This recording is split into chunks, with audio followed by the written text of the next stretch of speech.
ज्ञानतिमिरान्धस्य ज्ञानाञ्जनशलाकया ससुरोन्मिलितं येन तस्मै श्रीगुरुवे नमः। नमो ॐ विष्णुपादाय कृष्णप्रेष्ठाय भूतले श्रीमते भक्तिवेदान्त स्वामीति नामिने। नमस्ते सारस्वती देवे गौरवाणी प्रचारिणे निर्विशेषशून्यवादी पाशातदेशतारिणे। जय श्री कृष्ण चैतन्य प्रभु नित्यानंद श्री अद्वैत गदाधर श्रीवासदि गौरभक्त वृंदा। हरे कृष्णा कृष्ण कृष्णा हरे हरे, हरे राम राम राम हरे हरे। ஹரே கிருஷ்ணா. பக்தர் எல்லாருக்கும் இனிமையான மாலை வணக்கம். இன்றைய பாகவத சத்சங்க வகுப்புல வந்து கலந்துட்டு இருக்கிற எல்லா பக்தர்களுக்கும் என்னுடைய பணிவான நமஸ்காரம். ஸ்ரீமத் பாகவதம் முதலாம் ஸ்கந்தம் 15வது அத்தியாயம், பாண்டவர்களின் துறவு. இன்றைக்கு படிக்கிற பதம் வந்து 18 முதல் 23 வரை. 18ஆம் ஸ்லோகம். 18ஆம் ஸ்லோகம் போடும். 18th verse.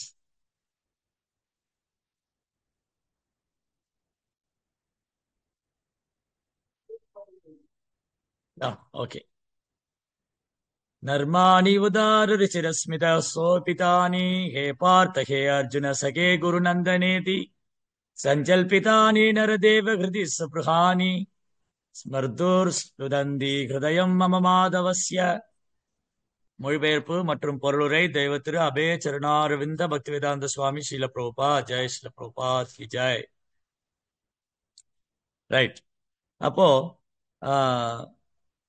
ஓ அரசரே, கபடமற்ற அவரது விளையாட்டு பேச்சுக்கள் புன்னைகைகளால் நன்கு அலங்கரிக்கப்பட்டிருந்தன. ஏ நண்பனே, பிரிதாவின் மகனே, குருவம்சத்து மகனே என்றெல்லாம் உள்ளத்தை தொடும் வகையில் அன்புடன் அழைத்த மாதவனின் சொற்களை இப்பொழுது நினைத்து பார்க்கும் பொழுது அவன் இதயத்தை துளைக்கின்றன. என்னாச்சு? கிருஷ்ணர் வந்து அர்ஜுனன் விட்டு பிரிஞ்சிட்டார். பகவான் வந்து பூமியை விட்டு மறைஞ்சிட்டார். அதனால துவாரகைக்கு போன அர்ஜுனனுக்கு ஏமாற்றம். தன் நண்பனையும் தன் உயிருக்கும் மேலான நண்பனை காண்பதற்காக, தனக்கு பிரியமான நண்பனை காண்பதற்காக அர்ஜுனன் ஹஸ்தினாபுரத்தின் துவாரகைக்கு போனார். அங்க போனா பெரும் ஏமாற்றம். கிருஷ்ணர் தன் லீலைகளை முடித்துக் கொண்டு மறைந்து விட்டார். அதை வந்து அர்ஜுனால தாங்க முடியல. அழறர், தன் உயிரினும் மேலான நண்பனை பிரிந்து விட்டோமே என்று. அப்போ திரும்பி வந்தவர், துவாரகையிலிருந்து திரும்பி வந்தவர் ஒரு உடலற்ற உயிர், உயிரற்ற உடல் ஒரு நடைப்பினம் போல வந்து சேர்ந்திருக்கார். அப்படியே ஒரு ஜடம் மாதிரி வந்து நிக்கிறார். அப்புறம் வந்து யுதிஷ்ட மகாராஜ்ட்ட பேசுறார். பகவான் கிருஷ்ணருடைய பேச்சுக்கள் இருக்கு இல்லையா, அது கள்ளங்கபடமற்றது. ரொம்ப அழகா இனிமையா பேசுவார். கிருஷ்ணா வந்து ரொம்ப மதுரமா அழகா இனிமையா பேசுவார். அந்த கபடமற்ற ஒரு விளையாட்டு பேச்சுக்கள். ஒரு நண்பர்கள் எப்படி பேசிக்குவாங்க, ரெண்டு நண்பர்கள் பேசும்போது அங்க விளையாட்டு இருக்கும். ரொம்ப விளையாட்டா பேசிக்குவாங்க, கள்ளங்கபடம் எல்லாம் பேசிக்குவாங்க, ஒளிவு மறைவெல்லாம் பேசுவாங்க, யதார்த்தமா பேசுவாங்க.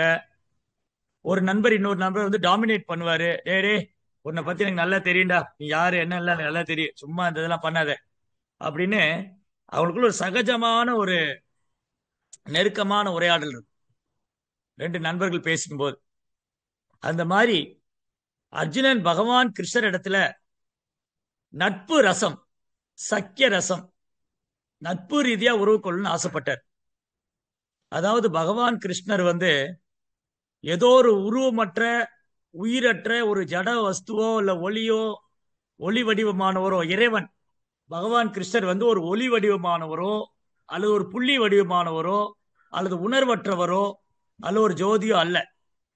ஒரு ஒரு மாயாவாதி, பகவானுக்கு உருவம் இல்லை என்று நினைக்கக்கூடிய அருவாவாதி, இறைவனுக்கு உருவம் இல்லை என்று நினைக்கக்கூடிய அருவாவாதி, கடவுள் உருவமற்றவர் என்று நினைக்கக்கூடிய அருவாவாதி, கடவுளின் உருவம் பகவானின் உருவம் பௌதிகமானது என்று நினைக்கும் மாயாவாதி, பிரம்மத்தை மட்டுமே உணர வேண்டும், இறைவன் பிரம்ம வடிவானவர், இறைவன் ஒரு பிரம்ம ஜோதி, இறைவன் வந்து ஒரு பிரம்ம ஜோதி, அவர் பிரம்மம் ஒளி வடிவானவர் என்று நினைக்கக்கூடியவங்களுக்கு இங்க நடக்கூடிய விஷயங்களை புரிஞ்சிக்கவே முடியாது.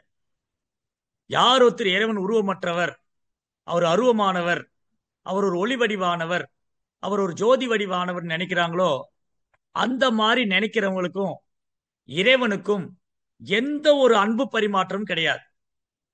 இறைவனை ஒரு ஒளி வடிவா நினைக்கிறவங்க, ஜோதி வடிவா நினைக்கிறவங்க, அருவம் உருவமற்றவராக நினைக்கிறவங்க, இவங்களுக்கும் அவங்களுக்கும் இவங்களுக்கும் பகவானுக்கும் எந்த ஒரு ரிலேஷன்ஷிப்பே கிடையாது, உறவு முறையே கிடையாது. அவங்க ஏதோ சும்மா கற்பனை பண்ணி அல்லது மனதை ஒருநிலைப்படுத்துறதுக்காக பிரம்மத்தை தியானிக்கிற எண்ணத்தையெல்லாம் பண்றாங்க. ஒரு வரட்டுத்தனமாக, ஒரு பிடிவாதமாக இறைவனை உணரணும்னு முயற்சி பண்றாங்க. அந்த பாதை ரொம்ப கடினமானது. பகவத்கீதையில அர்ஜுனன் ஒரு சந்தேகம் கேட்கிறார். இது அர்ஜுனனுக்கான சந்தேகம் அல்ல, நம்ம எல்லாருக்கும் வேண்டிதான் கேட்கிறார். அர்ஜுனன் என்ன கேட்கிறாரு?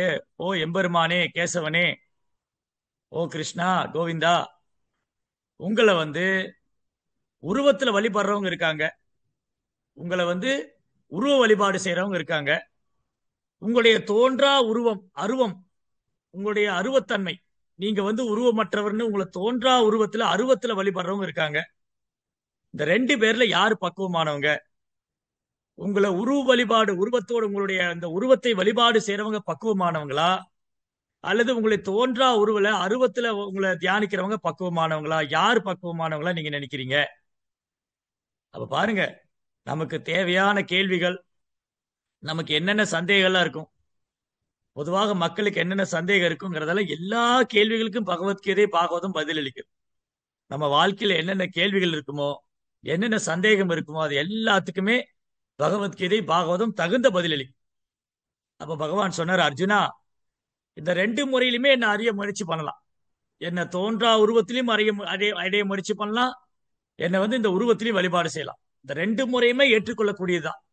ஆனா பிரச்சனை என்னன்னா, இதுல என்ன உருவமற்ற தன்மையில அருவத்தன்மையில என்னை வழிபடுறது ரொம்ப கஷ்டம். அந்த பாதை ரொம்ப கடினமானது, ரொம்ப ரொம்ப கடினமானது.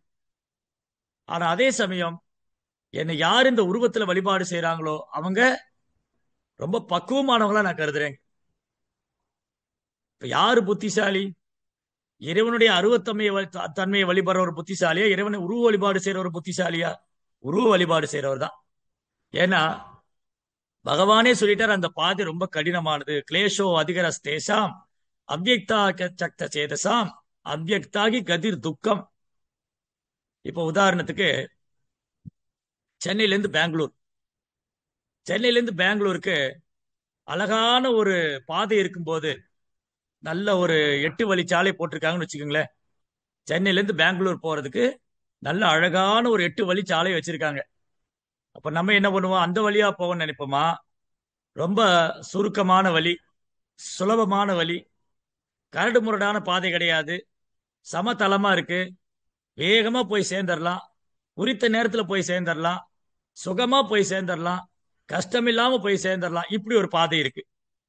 இனி ஒரு பாதையோ ரொம்ப சுத்தி சுத்தி குண்டும் குழியுமா, மேடும் பள்ளமா, கீழே விழுந்து மேல விழுந்து வண்டி எல்லாம் ஆடி குலுங்கி, இப்படி ஒரு பாதை இருக்கு. இந்த ரெண்டு பாதையிலுமே பெங்களூர் போய் சேர்ந்துடலாம். குண்டும் குழியுமான இருக்கிற பாதையிலையும் பெங்களூர் போய் சேர்ந்துடலாம். நல்ல ஸ்மூத்தா அழகா ஒரு ரோடு இருக்கு, அந்த பாதையிலையும் பெங்களூர் போய் சேர்ந்துடலாம். இதுல எந்த பாதை நம்ம தேர்ந்தெடுப்போம்? இல்லையா? கூகுள் மேப்ல போடணும்.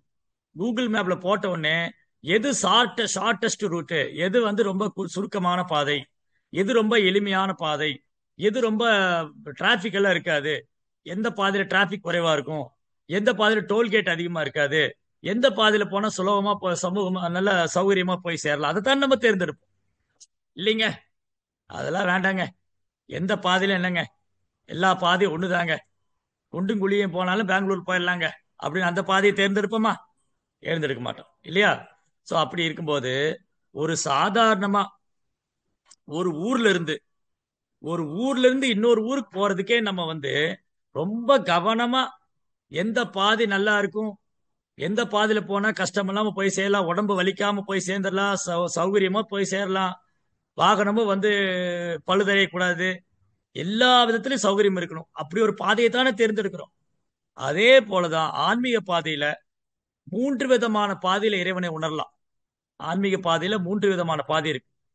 வதந்தி தத்துவவித தத்துவம் யஜ்ஞானம் அவ்யயம் பிரமேதி பரமாத்மேதி பகவான் சப்தயே. அந்த இரண்டற்ற ஒரே மெய்ப்பொருள், பரம்பொருள், பரம சத்தியம், அவரை வந்து உருவமற்ற அருவ பிரம்மமாவும் தியானிக்கலாம், அவரை வந்து பரமாத்மாவும் தியானிக்கலாம், அவரை பரமபுருஷோத்தமனான முழுமுதற் கடவுள் பகவான் கிருஷ்ணராவும் தியானிக்கலாம். இப்ப சத்சங்கத்துல ஒரு 300 பேர் பக்கம் நம்ம இருக்கோம். உங்ககிட்ட உட்காந்து ஒரு 5 நிமிஷம் கண்ணை மூடிக்கிங்க எல்லாரும். நான் வந்து சொல்றேன், ஒரு 5 நிமிஷம் எல்லாரும் கண்ணை மூடிக்கிங்க. ஆனா நீ கடவுளை தியானம் பண்ணணும். ஆனா கடவுளுக்கு உருவம் கிடையாது. நான் சொல்றேன், கடவுளை நீங்க எல்லாரும் தியானம் பண்ணுங்க. ஓய் நறுமை ஆன்மீகவாதிகளே, ஆன்மீக சகோதர சகோதரிகளே, இந்த சத்சங்கத்துக்கு வந்திருக்கவங்க எல்லாரையும் அன்போடு அரவணைத்து வரவேற்கின்றோம். 5 நிமிடத்துக்கு தாங்கள் கண்களை மூடிக்கொண்டு அந்த பரம்பொருளை, பரம சத்தியத்தை, இடன்றற்ற ஒரே மெய்ப்பொருளை தியானம் செய்யுங்கள். ஆனால் அது உருவம் கிடையாது. அப்படின்னு எப்படி தியானம் பண்றது? ரொம்ப கஷ்டம் இல்லையா? சரி, அடுத்தது, தங்கள் இதயத்தில் இருக்கும் பரமாத்மாவை தியானம் செய்யுங்கள். பரமாத்மாவை நம்ம பார்த்தது இல்லையே, எப்படி உணர்றது? அதுவும் கஷ்டம். அதே சமயத்துல நான் சொல்றேன், நீங்க எல்லாரும் பகவான் கிருஷ்ணரை தியானம் செய்யுங்கள். உடனே ஆஹா, இது ரொம்ப எளிமையாக இருக்கின்றதே. கிருஷ்ணர் எப்படி இருப்பாரு?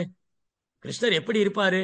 மழைக்காலத்து மேகத்தை ஒத்த நிறம், தாமரை போல காது வரை நீண்ட கண்கள், என்றும் பாடாத வைஜெயந்தி மாலை, கழுத்துல வந்து என்றும் பாடாத வைஜெயந்தி மாலை, கௌஸ்துப மணி அணிஞ்சிருக்கார், மார்புல ஸ்ரீவஸ்த குறி, கௌஸ்துப மணி, என்றும் பாடாத வைஜெயந்தி மாலை, மஞ்சள் நிற பீதாம்பர ஆடை, மழைக்காலத்து மேகத்தை ஒத்த நிறம், உடலில் 3 வளைவு, ஷியாமம் திரிபங்க லலிதம், கையில் ஒரு அழகான புல்லாங்குழல், தலையில ஒரு அழகான கிரீடம், அந்த சுருள் சுருளான அழகழகான சுருள் கூந்தல், அந்த சுருள் கூந்தலுக்கு மேல ஒரு அழகான கிரீடம், அந்த கிரீடத்துக்கு மேல ஒரு மயிர்பீடி. எவ்வளவு அழகா தியானம் பண்ணிடலாம். வேணும் கனந்தம ரவிந்த தலாயதாட்சம் பர்ஹாவதம் சமசிதாம்புத அசித அம்புத சுந்தராங்கம் கந்தர்ப்ப கோட்டி கமனீய விசேஷ சோபம் கோவிந்தமாதி புருஷம் தமகம் பஜாமி. அப்ப பகவான் கிருஷ்ணர் எப்படி இருப்பாரு? நல்ல மழைக்காலத்து மேகத்தை ஒத்த நிறம், மேகக்ஷாமம் கௌஸ்துபோத்பாஷிதாங்கம், சாந்தாஹாரம் புஜகசயனம் பத்மநாபம் சுரேஷம் விஸ்வாதாரம் ககனசகுஷம் மேகவர்ணம் சுபாங்கம் லக்ஷ்மீகாந்தம் கமலநயனம் யோகு தியானகம்யம் வந்தே விஷ்ணும் பவபயகரம் சர்வலோகைகநாதம். இந்த ஷியாமசுந்தரன் திரிபங்க லலிதா, அவர் உடல்ல 3 வளைவு இருக்கும். கிருஷ்ணருடைய உடல்ல 3 வளைவு யார்ட்டையுமே பார்க்க முடியாது, எந்த தேவதைட்டையும் பார்க்க முடியாது. பகவானுடைய மற்ற அவதாரம் ராமர், பரசுராமர், பலராமர், அப்புறம் வந்து வாமன தேவர், எந்த அவதாரத்தையும் பார்க்க முடியாது. கிருஷ்ணருடைய உடல்ல 3 வளைவு இருக்கும். அப்படி புல்லாங்குழல் வச்சு அப்படி வளைஞ்சு நிப்பார். உடல்ல 3 வளைவு. ஷியாமம் திரிபங்க லலிதம், திரிப அங்கா, உடல்ல 3 திரை அங்கா, உடல்ல 3 வளைவு. ஷியாமம் திரிபங்க லலிதம், நியத பிரகாசம், அப்படி சூரியனை போல தேஜஸ். அந்த கோவிந்தன் கையில் புல்லாங்குழல் ஏந்தி கொண்டு, கையில வந்து ஒரு அழகான புல்லாங்குழல். வேணும் கனந்தம் அரவிந்த தலாயதாட்சம், தாமரை இதழ் மாதிரி மிருதுவான சரீரம், தாமரை பூக்களை ஒத்த பாதம், தாமரை பாதம். பர்ஹாபதம்சம், அவர் ஏற்கனவே அழகுதான். கிருஷ்ணர் ஏற்கனவே அழகு. அந்த அழகுக்கு அழகு சேர்க்கிற மாதிரி தலையில ஒரு மயிர்பீடி வச்சிருக்கார். அசித அம்புத சுந்தராங்க கந்தர்ப்ப கோடி கமனீய, காமதேவன், ஒரு காமதேவனே பயங்கர அட்ராக்டிவா இருப்பார். ஒரு காமதேவனே எல்லாரையும் வசீகரிச்சிருவார். கிருஷ்ணர் எப்படி இருக்காரா? கந்தர்ப்ப கோடி கமனீய, கோடிக்கணக்கான மன்மதர்கள் வந்து கிருஷ்ணர்கிட்ட பிச்சை எடுக்கணும், ஐயா உங்க அழகுல கொஞ்சம் போடுறீங்களா எங்களுக்கு. கோடிக்கணக்கான மன்மதர்கள் வந்து பகவான் கிருஷ்ணர்கிட்ட, ஓ எம்பெருமானே கிருஷ்ணா, உங்க அழகுல கொஞ்சம் எங்களுக்கு பிச்சை கொடுங்களேன், இவ்வளவு அழகா இருக்கீங்களே. கோடிக்கணக்கான மன்மதன் ஒன்று சேர்ந்தாலும், கோடிக்கணக்கான மன்மதர்கள் ஒன்று சேர்ந்து இணைந்தாலும் கிருஷ்ணர் அழகுக்கு முன்னாடி பிச்சை எடுக்கணும். ஐயா உங்க அழகுல கொஞ்சம் பிச்சை போடுங்கய்யா, ஐயா உங்க அழகுல கொஞ்சம் கொடுங்கய்யா. கந்தர்ப்ப கோடி கமனீய விசேஷ சோபம் கோவிந்தமாதி புருஷம் தமகம் பஜாமி. அந்த கோவிந்தனை மிக அழகாக, மிக சுலபமாக, மிக எளிமையா தியானம் பண்ணிடலாம். இதை விட்டுட்டு லைட்டை தியானம் பண்ணுங்க, ஒளியை தியானம் பண்ணுங்க, வட்டத்தை எண்ணத்தை எல்லாமே குழப்பி விட்டுறேன். ஏற்கனவே மக்கள் குழம்பி போயிருக்காங்க, கடவுள் யாருன்னு தெரியாது. கடவுள் யாருன்னு உணர முடியாம குழப்பத்தில் இருக்கிற மக்களை பேரளவான யோகிகள், ஞானிகள்லாம் குழப்பி விட்டுருவான். இந்த சமுதாயத்துல நிறைய சோகால்டு சாமிஜிஸ் எல்லாம் இருக்காங்க, நிறைய பேரளவான யோகிகள், சாமிகள், அந்த மடம், இந்த மடம், அந்த யோகா, இந்த கிரியா, அந்த முத்திரா, சோ மெனி திங்ஸ், எண்ணற்ற யோக முறைகள், கிரியாக்கள் எல்லாம் குழப்பத்தை தான். அவங்களும் குழப்பத்துல இருப்பாங்க, மக்களையும் குழப்பத்துல, ஏற்கனவே மக்கள் குழப்பத்துல தான் இருக்காங்க. அப்போ பகவான் கிருஷ்ணரை தியானிப்பது ரொம்ப சுலபமானது. அதனால ஆன்மீக பாதையில 3 பாதையிலும் இறைவனை அடைய முயற்சி பண்ணலாம். ஞான மார்க்கம் மூலமாவும் அடைய முயற்சி பண்ணலாம், யோக மார்க்கம் மூலமா அடைய முயற்சி பண்ணலாம். ஞான மார்க்கத்தில் இறைவனை அடைய முயற்சிப்பவர்கள் ஞானிகள், யோக மார்க்கத்தில் இறைவனை அடைய முயற்சிப்பவர்கள் யோகிகள், பக்தி மார்க்கத்தில் இறைவனை அடைய முயற்சிப்பவர்கள் பக்தர்கள். ஞான மார்க்கத்துல அவரை பிரம்மமாகவும், யோக மார்க்கத்தில் அவர் பரமாத்மாவாகவும், பக்தி மார்க்கத்தில் அவரை பரமபுருஷோத்தமனான பகவானாகவும் அடை. இந்த 3 மார்க்கத்துல பக்தி மார்க்கமே மிக எளிமையானது, சுலபமானது, இனிமையானது. எல்லா காலத்துக்கும், எல்லா சூழ்நிலைக்கும், எல்லா இடத்துக்கும், எல்லா நேரத்துக்கும், எல்லா நபர்களுக்கும் பொதுவாக பயிற்சி பண்ணக்கூடியது. எந்த ஒரு கஷ்டம் கிடையாது. அதனால அந்த பக்தி மார்க்கத்துல ரொம்ப சுலபமா இறைவனை அடைஞ்சிடலாம், ரொம்ப சுலபமா அவரை உணரலாம். தஸ்யாகம் சுலபப்பார் அனன்ய சேதா சததம், அனன்ய சேதா சததம் யோமாம் ஸ்மரதி நித்யச்ச தஸ்யாகம் சுலப பார்த்தா நித்திய யுக்தஸ்ய யோகினா. ஓ அர்ஜுனா, ஓ பார்த்தனே, யார் ஒருத்தர் இடையராது மனதோடு எனக்கு பக்தி பண்றாங்களோ அந்த பக்தனுக்கு நான் சுலபமாக அடையக்கூடியவனாகிறேங்கிற பகவான் என்ன சொல்றாரு? பக்தி பண்ற பக்தி யோகி பக்தனுக்கு பகவான் மிக சுலபமா அடையக்கூடியவராயிறார், ஒரு கஷ்டம் கிடையாது. ஆனா மற்ற மார்க்கத்துல பெரும் முயற்சி பண்ணணும். அவருடைய தோன்றா உருவத்துல மனதை நிறுத்துறதோ, பரமாத்மாவது மனதை ஒருநிலைப்படுத்துவதோ மிக கடினம். ஆனா பக்தி மார்க்கத்துல ரொம்ப சுலபமா செய்திடலாம், நம் புலன்களை கிருஷ்ணனுடைய சேவையில் ஈடுபடுத்துறது மூலமா. அப்போ இந்த பக்தி மார்க்கத்துல 5 விதமான ரசங்கள் உண்டு. 5 விதமான ரசம். உடனே ரசம் நீங்க இந்த ரசம் நினைச்சுக்காதீங்க, கொள்ளு ரசம், எள்ளு ரசம், அப்புறம் தக்காளி ரசம், பைனாப்பிள் ரசம், இந்த மாதிரி ரசம் இல்லை. பக்தி மார்க்கத்திற்கு ரசம் என்னன்னா சாந்த, தாஸ்ய, சக்கிய, வாத்சல்ய, மாதுரிய. சாந்த ரசம், தாசிய ரசம், சக்கிய ரசம், வாத்சல்ய ரசம், மாதுரி ரசம் என்றால் சுவை. 5 விதமான சுவை பக்தி மார்க்கத்துல, பக்தி யோகத்துல ஒரு பக்தன், ஒரு பக்தி யோகி பகவானிடம் 5 விதமான சுவையை அனுபவிக்கிறார். ஆனா யோகிகளாலும் ஞானிகளாலும் இதை நினைச்சு கூட பார்க்க முடியும், கற்பனை பண்ணி கூட பார்க்க முடியாது. பகவானுக்கு பக்தனுக்குள்ள அன்பு பரிமாற்றம், பகவானுக்கும் பக்தனுக்குள்ள அன்பு பரிமாற்றத்தை யோகிகளாலோ ஞானிகளாலோ கற்பனை செய்து கூட பார்க்க முடியாது. அந்த விதமான 5 விதமான அன்பு பரிமாற்றங்கள். பகவானை தன் எஜமானாக நினைத்துக் கொள்வது, அப்போ பகவான் எஜமான, நான் சேவகன், அந்த மாதிரி சேவை செய்து தாசிய ரசம். பகவான் என் நண்பன், நட்பு ரீதியாக உறவு கொள்வது சக்கிய ரசம். பகவான் என் குழந்தை, பகவானை குழந்தையாக பாவித்து அவருடன் அன்பு செய்வது வாத்சல்ய பாவம், யசோதாமா, நந்த மகாராஜ் அவங்கள். அப்புறம் மாதுரிய பாவம், பகவானை தன் காதலனாக ஏற்றுக்கொள்வது. பிருந்தாவனத்து கோபர்கள், கோபிகள், விருந்தாவனத்து கோபிகள், ஸ்ரீமதி ராதாராணி, லலிதா, விசாகா, இந்த மாதிரி கோபிகள்லாம் கிருஷ்ணரை தன் காதலனா நினைப்பாங்க. பிருந்தாவனத்து கோபர்கள்லாம் கிருஷ்ணரை தன் நண்பனா நினைப்பாங்க. வயது முதிர்ந்த கோபர்கள் கிருஷ்ணரை தன் பிள்ளைய குழந்தையா பாவிப்பாங்க. அந்த மாதிரி பகவானுக்கு பக்தனுக்கும் எப்பொழுதும் அன்பு பரிமாற்றம் உண்டு. பகவான் உயிருள்ளவர், அவர் உயிரற்ற ஒரு ஜட வஸ்து அல்ல. அவர் ஏதோ ஒரு சூன்யமானவர், அருவமானவர் அல்ல. அவருக்கு உணர்ச்சிகள் உண்டு, அன்பு பரிமாற்றம் உண்டு, அனைத்தும் அவர்கிட்ட உண்டு. எல்லாம் அவருக்குள்ள இருக்கிறதுனால நம்மகிட்ட பகவானுக்கு உணர்ச்சி இருக்கிறதுனால நமக்கு உணர்ச்சி. அவர் அன்பு செய்ய நினைக்கிறது நமக்கு அன்பு. அப்ப அவர்கிட்ட என்னென்ன குணங்கள்லாம் இருக்கோ அது சிறு சதமானம் நம்மகிட்ட உண்டு. பகவான் இருக்கிற எல்லா தெய்வீகமான குணங்களும், எல்லா சுவைகளும் நம்மகிட்ட இருக்கு. ஆனா சிறு சதமானமே இருக்கு, சிறிய அம்சம் தான், நம்ம ஒரு part and parts, small portion. அப்போ அர்ஜுனன் கிருஷ்ணரை தன் நண்பனாக பாவிக்கின்றார், பகவானும் நண்பனாகவே உறவு கொள்றார். அதனால இப்ப கிருஷ்ணரை மறைந்து, கிருஷ்ணர் தன்னை விட்டு பிரிஞ்சிட்டார், கிருஷ்ணர் அர்ஜுனை விட்டு பிரிஞ்சிட்டாரு. கிருஷ்ணர் மறைந்துட்டதுனால அர்ஜுனன் கண்ணீர் மல்க பேசுறாரு. ஓ கபடமற்ற அரசரே, சாரி, ஓ ஓ அரசரே, யுதிஷ்டிர மகாராஜாவே, ஓ அண்ணா யுதிஷ்டிர அண்ணா. இந்த கிருஷ்ணர் இருக்கால, கள்ளம் கபடமற்றவர், கபடமற்ற ஒரு விளையாட்டு பேச்சுகள். எந்த ஒரு யாரையுமே ஒரு துன்புறுத்தினதே இல்லை. விளையாட்டு பேச்சு, நம்ம எல்லாம் விளையாட்டு பேசுனா யாரோ ஒருத்தர் நோக்கடிச்சிருவோம் இல்லையா? இப்ப நம்ம ஒருத்தர் விளையாட்டு பேசுன்னு வச்சுங்களேன், எதிர்க்கு இருக்கிறோம் யாரோ ஒருத்தர் நம்ம கேலி பண்ணும். அப்படி கேலி பண்ணதான் சிரிக்க வைக்கும். நம்ம எல்லாம் நகைச்சுவை பண்றோம் அப்படின்னு சொன்னா, நம்ம யாராவது நகைச்சுவை பண்ணா யாராவது ஒருத்தர் நம்ம கேலி பண்ணும். அப்ப அவங்க மனசு வேதனைப்படும். பட் கிருஷ்ணர் விளையாண்டார்னா யாரையுமே கேலி பண்ண மாட்டார். அந்த விளையாட்டு இருக்கும். ஆனா அது கள்ளம் கபடமற்ற விளையாட்டா இருக்கும்.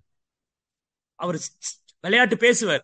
ஆனா அந்த விளையாட்டு யாருமே புண்புறுத்துற மாதிரி இருக்கு. இப்ப நம்ம ஒரு உதாரணத்துக்கு ஒரு 4 பேர் இருக்கிற இடத்துல ஒரு விளையாட்டு பேசணும்னு வச்சுக்கங்களேன். ஒரு பக்தரை வந்து இல்ல யாரோ ஒருத்தர் நம்ம கேலி பண்ணுவோம். அப்ப என்ன ஆகும்? அவர் மனசுக்கு உள்ள புண்படுது, வெளியில சிரிச்சுக்கிறார். சரி பரவாயில்ல, நண்பன் தானே சொன்னாரு சொல்லிட்டு போறாரு. ஆனா உள்ளுக்குள்ள என்ன ஃபீல் பண்ணுவாரு? சே, இவன் இப்படி எல்லாரும் முன்னாடி இப்படி சொல்லிட்டானே, எல்லாரும் முன்னாடி இப்படி அசிங்கப்படுத்திட்டானே. உள்ளுக்குள்ள அந்த வேதனை இருக்கும். ஆனா வெளியில சிரிச்சுக்கிறோம். அப்ப நாம நகைச்சுவை பண்ணும்போது யாரா ஒருத்தர் மனசு நோகடிச்சிடும். ஆனா பகவான் என்ன பண்ணுவாராம்? பகவானும் சரி, ஒரு தூய பக்தரும் சரி, யார் மனதையும் புண்படுத்த மாட்டாங்க. யார் மனதையும் துன்புறுத்த மாட்டாங்க. அப்ப கள்ளம் கபடமற்ற அவருடைய அந்த கபடமற்ற விளையாட்டு பேச்சுகளாலும் புன்னைகளாலும் நன்கு அலங்கரிக்கும். அப்படி ஒரு அழகு. பகவானுடைய சிரிப்பு வந்து மந்தகாச புன்னகை. அப்படி உதட்டோரத்தில் லேசா ஒரு சிரிப்பு சிரிப்பார். அப்படி சொல்லி நினைச்சிட்டு இருக்கிற அப்படி அப்படியெல்லாம் பகவான் வந்து அந்த மாதிரி ரொம்ப அழகா இருப்பாரு. விளையாட்டு பேசி அவர் முகமே அப்படி அழகா தாமரை மலர் மாதிரி மலர்ந்து இருக்கும். அவர் எங்கிட்ட வந்து, ஏ நண்பனே, பிரித்தாவின் மகனே, குருவம்சத்து மகனே என்றெல்லாம் உள்ளத்தை தொடும் வகையில் அன்புடன் அழைத்திருக்கிறார். நம்ம பகவத்கீதை கூட பாக்குறோம். பகவத்கீதையில கிருஷ்ணர் அர்ஜுனனை மட்டும் சொல்லல. கிருஷ்ணரை வந்து பகவத்கீதையில அர்ஜுனனை பல பேர்களிட்டு அழைக்கிறார். பிரித்தாவின் மகனே, பார்த்தனே, மகாபாகோ, அப்புறம் குடாகேசா, இந்த மாதிரி நிறைய பேர். குடாகேசனா உறக்கத்தை அறியாமை வென்றவன். பார்த்தா பிரித்தாவின் மகன் பார்த்தன். அப்புறம் காண்டிபதாரி, சவ்யசாட்சி, எதிரிகளை தவிக்க செய்பவன், பரந்தபன். இப்படி பல பேர்கள் அழைக்கிறார். தன் நண்பனை வந்து நல்ல உயர்ந்த அடைமொழிகளை வைத்து அழைக்கிறார். அவருடைய புகழ் காண்டிபதாரி, பார்த்தவன், பரந்தபன், அப்புறம் வந்து குடாகேசன், இப்படியெல்லாம் சொல்றார். இந்த மாதிரி உள்ளத்தை தொடும் வகையில் அன்புடன் அழைத்த மாதவனின் சொற்களை இப்பொழுது நினைத்து பார்க்கும் பொழுது அவை இதயத்தை துளைக்கின்றன. இந்த மாதிரி ஒரு பேசலாம் கேட்டிருக்கேன். அதெல்லாம் நினைச்சு பார்க்கும்போது அர்ஜுனனுக்கு அழுகையா வருது. ரைட். அடுத்தது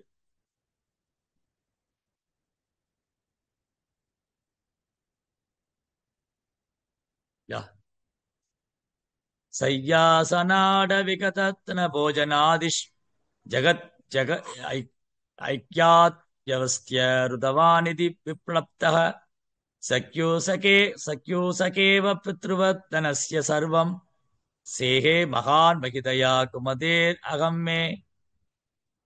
பொதுவாக நாங்கள் இருவரும் ஒன்றாகவே உறங்குவதும் அமர்ந்திருப்பதும் சுற்றி திரிவதும் வாழ்வதும் வழக்கம். அந்த சமயத்தில் வீர செயல்களுக்காக ஒருவர் புகழ்ந்து கொள்ளும் பொழுது முரண்பாடுகள் ஏற்பட்ட சமயங்களில், நண்பா, நீ சத்தியமே உருவானவன் என்று கூறி அவரை நான் கடிந்து கொள்வது வழக்கம். அவரது மதிப்பு குறைக்கப்பட்ட அத்தகைய நேரங்களில் கூட பரமாத்மா என்ற முறையில் என் பிழைகளை எல்லாம் அவர் ஒரு நண்பனைப் போல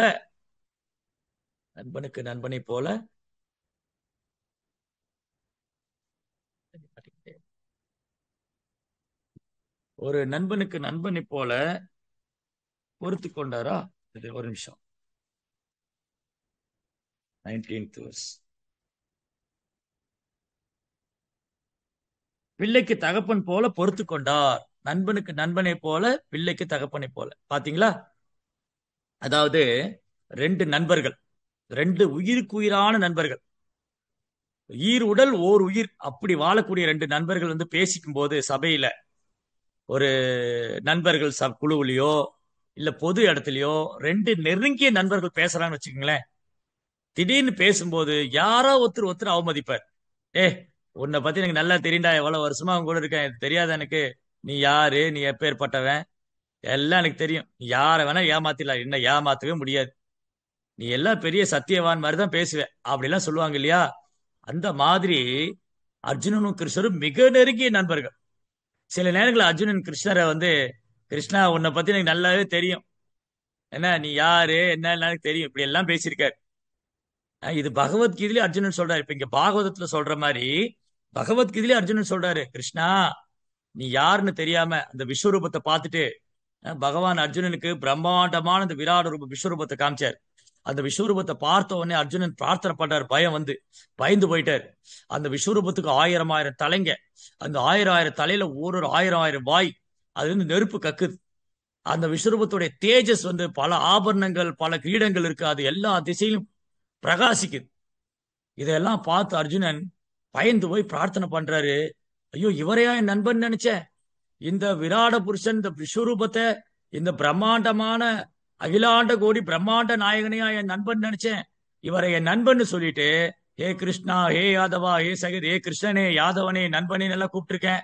இவர் தோல் மேல கையை போட்டிருக்கேன், இவர் தொட மேல காலை போட்டிருக்கேன், நான் ஒரே தட்டுல சாப்பிட்டிருக்கேன், ஒன்னா படுத்து தூங்கியிருக்கேன், அவர் மேல கால் எல்லாம் போட்டிருக்கிறேன் இல்லையா. நண்பர்கள் ரெண்டு பேர் தூங்கும் போது கால் மேல கால் போடுவாங்க, இந்த நம்பர் கால் மேல அந்த நம்பர் காலை போடுவாரு, அவர் கால் இவன் இல்ல கால் எல்லாம் மேல படும் இல்லையா. அப்போ அர்ஜுன் என்ன நினைக்கிறாரு, இந்த மாதிரி நான் வந்து சபையில வச்சு கிருஷ்ணர் இப்படி எல்லாம் பேசியிருக்கேன், அவர் நண்பன் என்ன சொல்லியிருக்கேன், அவருடைய பொதுமக்கள் அதாவது பொது சபையில அவர் அவமானப்படுத்தவும் செஞ்சிருக்கேன், அவர் சிரிச்சுட்டே நேத்துட்டு இருக்காரு, எப்பேற்பட்ட கருணை உள்ளவரா இருக்கணும், என் பிள்ளைகள் எல்லாம் அவர் நண்பனுக்கு நண்பனை போலையும் பிள்ளைக்கு தகப்பனை போலையும் அல்லவா பொறுத்து கொண்டார். அப்பேற்பட்ட உயிருக்கும் இந்த இந்த உலகத்துல யாருமே இன்சல்ட் பண்றது பிடிக்காது யாருக்கு, என்ன நெருங்கிய நண்பனா இருந்தாலும் டேய் ஏன்டா எல்லாருமே இப்படி பேசணும் அப்படி சொல்லிடக்கூடாதுடா, தப்புடா, எனக்கு ரொம்ப வருத்தமா இருக்குடா, அதெல்லாம் சொல்லிடுவாங்க, பொறுத்துக்க முடியாது. யாராவது சபையில் நம்ம என்ன உயிருக்கு உயிரான நண்பரா இருந்தாலும் சபையில வச்சு ஏதாவது பேசிட்டோன்னு வச்சு நம்மளால தாங்க முடியாது. டேய் எனக்கு நீ என்ன அடிச்சிருக்கலாம்டாது, நீ தனியா கூட்டு வச்சு என்ன சொல்லியிருக்கலாம், எல்லாருமே இப்படி என் மானத்தை வாங்கிட்டியடா அப்படிலாம் சொல்லுவோம் இல்லையா. பட் இங்க கிருஷ்ணர் என்ன பண்ணிருக்காராம், அர்ஜுனன் அப்படி எல்லாம் செஞ்சிருக்காரு. சபையில எல்லார் முன்னாடியும் கிருஷ்ணா இங்க வா அங்க போ அதை எடுத்துட்டு வா இதை எடுத்துட்டு வா ரொம்ப அதிகாரம் எல்லாம் பண்ணியிருக்கிறாரு. அப்புறம் தோல்ல கை போட்டிருக்கிறாரு, நண்பனை யாதவன் சொல்லியிருக்கிறாரு, கால் மேல கால் போட்டிருக்கிறாரு. இதெல்லாம் நினைச்சு பார்க்கும்போது அர்ஜுன் நினைக்கிறாரு, இதெல்லாம் கிருஷ்ணர் எவ்வளவு சகஜமா பொறுத்துக்கிட்டாரு, அவர் நான் நண்பனா பாவிச்சதுக்கு நண்பனாவே ஆயிட்டாரு அவர். கிருஷ்ணா வந்து முழுமுதற் கடவுள், பிரம்மான் சிவன் போன்ற மாபெரும் தேவர்கள் அவர் தரிசனம் பண்றதுக்கும் சேவை பண்றதுக்கும் காத்துக்கிட்டு இருக்காங்க. எப்படா கிருஷ்ணருடைய தாமரை பாத தரிசனம் கிடைக்கும்னு காவல் தவம் பண்ணிட்டு இருக்காங்க. அப்படிப்பட்ட கிருஷ்ணா வந்து அர்ஜுனன் கூட நண்பனா உட்கார்ந்துட்டு இருக்காரு, கிருஷ்ணருக்கு சமமா உட்கார்றாரு அர்ஜுனன், பகவானுக்கு நிகரா அவர் பக்கத்துல சமமா உட்கார்றாரு, அவருடைய தட்டுல சாப்பிடுறாரு, அவரோட ஒன்னா படுத்துங்கிறார். சோ இதெல்லாம் நினைக்கும் போது அர்ஜுனனுக்கு கண்ணுல இருந்து கண்ணீர் வருது. அப்படி எப்படி எல்லாம் என்னுடைய வார்த்தைகளை பொறுத்துட்டு இருக்காரு அவர். இந்த உலகத்தில் யாரு பொறுத்துக்குவாங்க, எந்த நண்பரும் பொறுத்துக்க மாட்டார். ஏய் நான் உன்னை உயிருக்கு மேல நண்பனை நினைச்சேன்டா, நீ காமிச்சிட்டீல நீ யாருன்னு அப்படின்னு சண்டைக்கு போயிடுவாங்க, பேச மாட்டாங்க. ஆனா கிருஷ்ணன் என்ன பண்ணிருக்காராம், அர்ஜுனன் பண்ணது எல்லாம் பொறுத்துண்டு இவன் நண்பனா நினைச்சுட்டா, ஓகே நண்பனுக்குள்ள என்ன ஈகோ வேண்டியது இருக்கு, ஓகே அர்ஜுனன் நண்பனா நினைக்கிறான், நான் ஏன் அவர்கிட்ட முழு கடவுளை நடந்துக்கணும், நான் ஏன் அவர்கிட்ட கிருஷ்ணரை பகவானை நடந்துக்கணும், நான் ஒரு நண்பனாவே நடந்துக்கிறேனே. அதனால இப்ப அர்ஜுனன் என்ன பண்றாரு, அதை நினைச்சு அழறார், ஓ இந்த கிருஷ்ணா என்னை விட்டு பிரிஞ்சுட்டாரு, என்ன உயிரிலும் மேல நண்பன். அடுத்த ஸ்லோகம் 20th verse.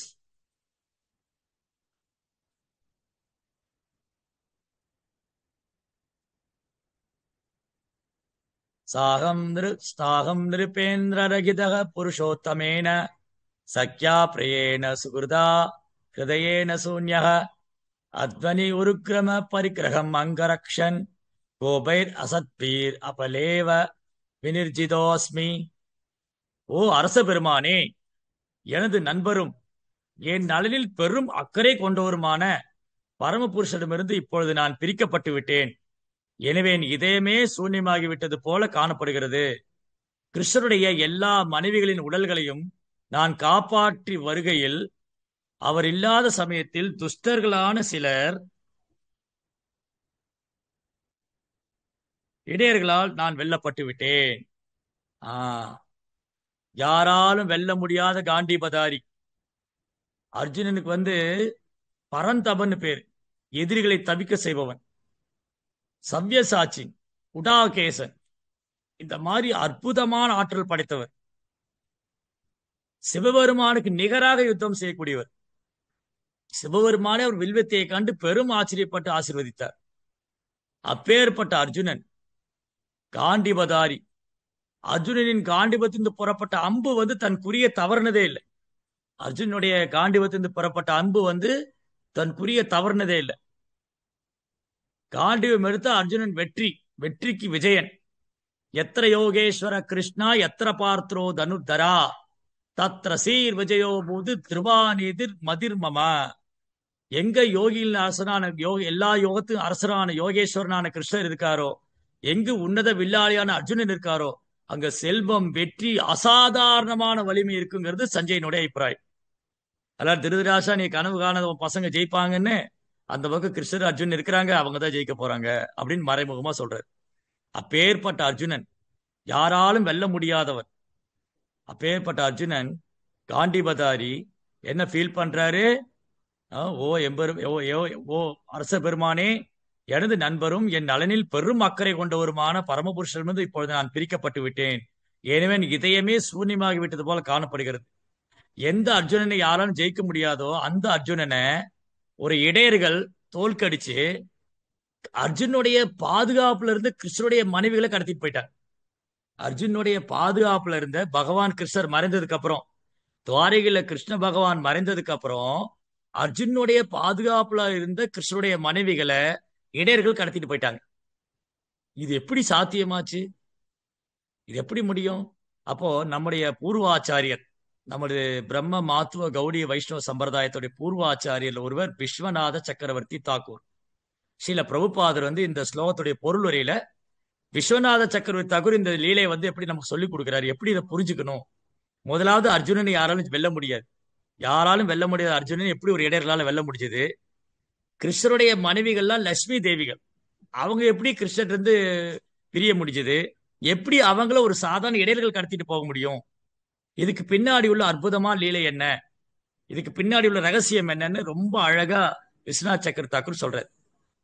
அதாவது, ஒரு சமயத்துல தேவலோகத்து மங்கைகள், அப்சரா தேவகன்னிகள்லாம் கிருஷ்ணருடைய அழகுல மயங்கி பகவான் கிருஷ்ணரே தங்களுக்கு கணவரா வரணும்னு தவம் செஞ்சாங்க. தேவலோகத்து மங்கைகள் அப்சரஸ் எல்லாம், தேவலோக கன்னிகள்லாம் என்ன பண்ணாங்க? கிருஷ்ணருடைய அழகுல மயங்கி இந்த பகவான் கிருஷ்ணரே நம்ம கணவரா வந்தா நல்லா இருக்குமே தவம் பண்ணாங்க. அப்படி தவம் பண்ணிட்டு இருக்கும்போது அங்க அந்த காட்டுல அஷ்டவக்ர மகரிஷி வர்றாரு. அஷ்டவக்ர முனி. அஷ்டவக்ரா அப்படின்னா அவர் உடம்புல 8 விதமான பெண்டுகள் இருக்கும். கூனி, வளைஞ்சு, நெலிஞ்சு, அப்படி எல்லாம் ஒரு மாதிரி, அப்படி ஒரு 8 மாதிரி நடந்து வருவார். இது எப்படி நெலிஞ்சு நண்டு மாதிரி, இப்படி கை கால்லாம் வளைஞ்சு, முகம் வளைஞ்சு, ஒரு ஒரு விகாரமா நடந்து வரும். அஷ்டவக்ரா. அவர் உடல்ல 8 விதமான வளைவுகள், பெண்டுகள்லாம் இருக்கும். கூனெல்லாம் விழுந்து ஒரு மாதிரி நடந்து வருவார். இந்த பொண்ணுங்க இதை பார்த்தோன்னே தெரியாம சிரிச்சிட்டாங்க. முனிவர் என்ன நினைச்சிட்டாரு? ஓ, இவங்கெல்லாம் தேவ மகிகள், ரொம்ப அழகா இருக்கிறதுனால என்னுடைய இந்த ரூபத்தை பார்த்து கேலி பண்ணி சிரிக்கிறாங்க அப்படின்னு அவங்கள சபிக்கிறாங்க. இவங்க என்ன சபிக்கிறாங்க? நீங்க கிருஷ்ணரை கணவரா வரணும் தவம் பண்றீங்க, கடவுள் பகவான் கிருஷ்ணர் தான் உங்களுக்கு கணவரா வரணும் தவம் பண்றீங்க. அப்படி கிருஷ்ணரே உங்களுக்கு கணவரா வந்தாலும் நீங்க கடத்தி செல்லப்பட்டுருவீங்க, இடையர்களால கடத்தி செல்லப்பட்டுருவீங்க அப்படின்னு சபிச்சிட்டாரு. இப்போ உடனே தங்களுடைய தவறை உணர்ந்து இந்த பெண்கள்லாம் மன்னிப்பு கேட்கறாங்க அஷ்டவக்கர முனிட்ட. ஓ முனிவரே, மன்னிச்சிருங்க, நாங்க தவறு பண்ணிட்டோம், தெரியாம பண்ணிட்டோம், மன்னிச்சிருங்க. அப்போ முனிவர் வரம் கொடுக்குறாரு. சரி, பரவாயில்ல, அப்படி இந்த இடையர்கள் உங்களை கடத்திட்டு போனாலும் நீங்க பகவான் கிருஷ்ணரை அடைவீங்கன்னு வரம் கொடுக்குறாரு. அப்போ அதுல பிரபுபாதரும் அதாவது நம்முடைய பூர்வ ஆச்சாரியர் விஸ்வநாத் சக்கர தாக்கூர் என்ன சொல்றாரு அப்படின்னா, அர்ஜுனனை யாராலும் வெல்ல முடியாது. அர்ஜுனுடைய பாதுகாப்புல இருக்கிற அந்த இடையர்குல பெண்களை, அதாவது கோபிகளை, அந்த பெண்களை யார், அந்த சாரி துவாரகா ராணிகள், கோபிகள் துவாரகா ராணிகள், அந்த துவாரகா ராணிகளை யாராலும் கடத்திட்டு போக முடியாது. ஏன்னா அவங்களை நித்தியமா லட்சுமி தேவி. அப்ப பகவான் கிருஷ்ணரே இடையர்குல சிறுவராக அர்ஜுனனையும் தோல்பிச்சு அந்த தன் மனைவிகளை திரும்ப அழைத்து சென்று விட்டார் அப்படின்னு ஒரு உன்னதமான அந்த பின்னாடியில் அந்த லீலையோடைய தத்துவத்தை தாத்பரியத்தை சொல்ற. என்னன்னா, பகவானுடைய மனைவிகளை நித்தியமா லட்சுமிகள் அவங்க. பகவானுடைய மனைவிகள்னாலே நித்தியமா லட்சுமி. பகவான் நித்தியமானவர், மனைவி நித்தியமானவங்க. அவங்களை யாராலும் பகவான் பிரிக்க முடியாது. அப்படி பிரிக்கிற மாதிரி ஒரு லீலை நடந்தாலும், பகவான் இந்த பூமி விட்டு மறைஞ்சாலும், அவரே அந்த இடையர்கள் ரூபத்துல அர்ஜுனனை ஜெயிச்சு அந்த பெண்களை திரும்பி ஆன்மீக உலகத்துக்கு கூட்டிட்டு போயிட்டாரு, தன் மனைவிகளை அழைச்சிட்டு சென்று விட்டார் என்று நம்முடைய பூர்வாச்சாரியில் ஒருவரான விஸ்வநாத் சக்கர தாக்கூர் அது கருத்து எழுதியிருக்காரு, விளக்கம் கொடுத்திருக்காரு. அதனால அர்ஜுனன் நீங்க தோல்பித்தது பகவான் கிட்டதான், வேற யாரும் அர்ஜுனன் தோல்பிக்க முடியாது, பகவான். அது அடுத்த ஸ்லோகத்துல இன்னும் அழகா தெளிவா சொல்றாங்க. அடுத்த ஸ்லோகத்துல 21வது பதம், அதுல என்ன சொல்லியிருக்கு? தத்வை தனுஸ்தைஷவஹ சரோதயாஸ்தே சோகம் ரதி நிருபதயோ யத ஆனமந்தி சர்வம் க்ஷணேன தத் அபூத் அசத்தீஷரிக்தம் பஸ்மன் ஹுதம் குஹராத்தம் இவோக்தமுஷ்யாம். என்னிடம் அதே காண்டிப வில்லும் அதே அம்புகளும் அதே குதிரைகள் பூட்டப்பட்ட அதே ரதமும் உள்ளன. மேலும் யாருக்கெல்லாம் அரசர்களும் தகுந்த மரியாதைகளை செலுத்தினார்களோ அதே அர்ஜுனனாகத்தான் அவற்றை நான் உபயோகிக்கிறேன். ஆனால் பகவான் ஸ்ரீ கிருஷ்ணர் இல்லாத காரணத்தால் அவை அனைத்தும் சாம்பலில் ஊற்றிய நெய், சாம்பலில் ஊற்றிய நெய்யை போலவும், மந்திரஜாலத்தால் பொருள் திரட்டியது போலவும், வறண்ட நிலத்தில் விதை விதைத்தது போலவும் ஒரு நொடியில் சூன்யமாகி விட்டது. அப்ப அர்ஜுனன் என்ன உணர்றாரு பாருங்க, என்ன ஒரு அழகான அனுபவம். அர்ஜுனுடைய ரியலைசேஷன், அர்ஜுனுடைய ரியலைசேஷன் அனுபவம் என்னன்னா, எந்த காண்டி வச்சு என்ன பிரயோஜனம், பகவான் என் கூட இருந்ததுனாலதான். பகவான் தான் சக்தி கொடுத்தாரு, பகவான் தான் சக்தி கொடுத்தாரு, பகவான் தான் புத்தி கொடுத்திருக்காரு. பகவானுடைய கருணையில தான் எல்லாம் நடக்குது. பகவானுடைய கருணையில நான் ஒண்ணுமே கிடையாது. பகவானுடைய கருணை இல்லைன்னா நான் ஒண்ணும் கிடையாது. இந்த காண்டிபதாரி, இந்த ரதம், இந்த பேரு புகழு வெற்றி இதெல்லாம் அவருடைய அனுகிரகத்துல நடந்ததுங்கிறத அர்ஜுனன் உணர்றார். நாமளா இருந்தா என்ன பண்ணுவோம், என்னாலதான் நடந்தது, நான் தான் பெரிய வீரன், நான் தான் வீர தீர சூரன் எல்லாம் பேசிக்கும். கிருஷ்ணர் எல்லாம் என்ன பண்ணிட்டாருங்க, நான் தாங்க மகாபாரதத்துல முன்னாடி நின்று நடத்தினேன்னு சொல்லிடுவோம். ஆனா அர்ஜுனன் ரொம்ப அழகா சொல்றாரு. அதுக்கு பொருள் உரையில ப்ரோப்பா அழகா விளக்கம் கொடுத்திருக்காரு. 2 3 ஓமைகள்லாம் கொடுத்திருக்காரு. அதாவது, கடன் வாங்கி இறகுகளை வைத்துக் கொண்டு ஒருவன் திமிர் பிடித்தவனாக மாறிவிடக் கூடாது. நம்ம எல்லார்ட்டையுமே கடவுள்கிட்ட இருந்து வாங்கிக்கிறோம். நமக்கு புத்தி இறைவன் கொடுக்கிறாரு, சக்தி இறைவன் கொடுக்கிறாரு. இதெல்லாம் வாங்கி வச்சுக்கிட்டு அகங்காரத்திலையும் கர்வத்திலையும் கடவுள் இருக்காரா இல்லையா, கடவுள் இருந்தா காமி பார்க்கலாம், கடவுள் எங்க இருக்கிறாரு, இந்த மாதிரி குதர்க்கமான கேள்விக்கு கடவுள் கிடையாது, கடவுளுக்கு உருவம் கிடையாது, கடவுள் எங்க இருக்காரு காமிக்க பார்க்கலாம், கடவுளை நம்ப மாட்டேன். அட நீ யாரு முதல்ல, உனக்கு இப்படி பேசுற புத்தி யாரு கொடுத்தா, உனக்கு இந்த உடல்ல சக்தி யாரு கொடுத்துருக்கா, நீ இங்க இந்த உலகம் எப்படி படைக்கப்பட்ட, நீ எப்படி இங்க வந்த? சோ இதெல்லாம் தெரியாம பகவான்கிட்ட இருந்து இந்த சக்திகள்லாம் கடன் வாங்கிட்டு திமிரி பிடித்தவரா இருக்கக்கூடாது. சில நேரங்கள்ல கடன் வாங்கி இறைகளை வச்சு கர்வம் கொள்ளக்கூடாதுங்கிற உதாரணத்தை புரோபா கொடுத்திருக்காரு. அதுக்கப்புறம் மின் உற்பத்தி நிலையம் மின்சார விநியோகத்தை நிறுத்தி கொண்டதும் மின் விளக்குகள் எந்த பயனும் இல்லை இல்லையா. இப்போ லைட், இப்போ நான் ஒரு விளக்கு கீழே உட்காந்துருக்கேன், இந்த பல்பு நல்லா பிரகாசமா எரியுது. As soon as current cut ஆயிடுச்சு, பல்பு பிரயோஜனம் இல்லை. அந்த மாதிரி பகவான் தேவைப்படும் போது தன் பக்தனுக்கு சக்தி கொடுப்பாரு, தேவைப்பட்டதுக்கு அப்புறம் எடுத்துக்குவார், தேவைப்பட்டா கொடுப்பாரு, தேவையில்லைன்னு எடுத்துக்குவார். அப்ப அர்ஜுனனுக்கு பகவான் தான் சக்தி கொடுக்கிறாரு. இப்ப அர்ஜுனன் அந்த சக்தியை இழந்துட்டு தான் நினைக்கிறாரு. காரணம், கிருஷ்ணர் என்னை விட்டு பிரிஞ்சுட்டாரு, பகவான் என் கூட இல்ல. அதனால பகவானின் ஆசிகளை பெறாத பௌதிக நாகரிகம் குழந்தையின் விளையாட்டை போன்றதாகும். இந்த உலகத்துல விஞ்ஞானி என்ன வேணா நினைக்கலாம், நான் அதை கண்டுபிடிச்சிட்டேன், இதை கண்டுபிடிச்சேன், அந்த கிரகத்துக்கு போவேன், இந்த கிரகத்துக்கு போவேன், அதை உருவாக்கிறேன், இதை உருவாக்கி, கடவுளே கிடையாது, என்னன்னாலும் பேசலாம். இதெல்லாம் குழந்தைகள் பேசுற மாதிரி. குழந்தைகள் எவ்வளவு நேரம் பேசும். இப்போ பிரபுபார் என்ன அழகான உதாரணம் கொடுக்குறாரு. குழந்தைகளை பெற்றோர்கள் விளையாட விட்டுருவாங்க. அவங்க எவ்வளவு நேரம் விளையாட விடுறாங்களோ அவ்வளவு நேரம் தான் விளையாட முடியும், அவங்க இஷ்டத்துக்கெல்லாம் விளையாட முடியாது. அதே மாதிரிதான் இந்த ஞானிகள், அப்புறம் பேரளவான கடவுளை மறுக்கக்கூடியவங்க, நாத்திகர்கள், விஞ்ஞானிகள், அப்புறம் கடவுளுக்கு உருவம் இல்லைன்னு சொல்றவங்க எல்லாம் பகவான் பேச விட்டு வேடிக்கை பார்ப்பார். காரணம், இவங்க சின்ன சின்ன பிள்ளைத்தனமா பேசிட்டு இருப்பாங்க. ஸோ அதனால இவங்க பேச்சு அர்த்தமற்றது. இது குழந்தைகள் விளையாட்டு, சின்ன பிள்ளைத்தனமானது. காரணம் என்னது, பக்தியில உள்ளவனால புரிஞ்சுக்க முடியும், இதெல்லாம் பகவானுடைய அனுகிரகம். இன்னைக்கு எனக்கு வெற்றி புகழ் பெயர் எல்லாம் பகவானுடைய அனுகிரகத்தினால கிடைச்சதுங்கிறத அர்ஜுன் இங்க உணர்ற. லாஸ்ட் 2 ஸ்லோகா.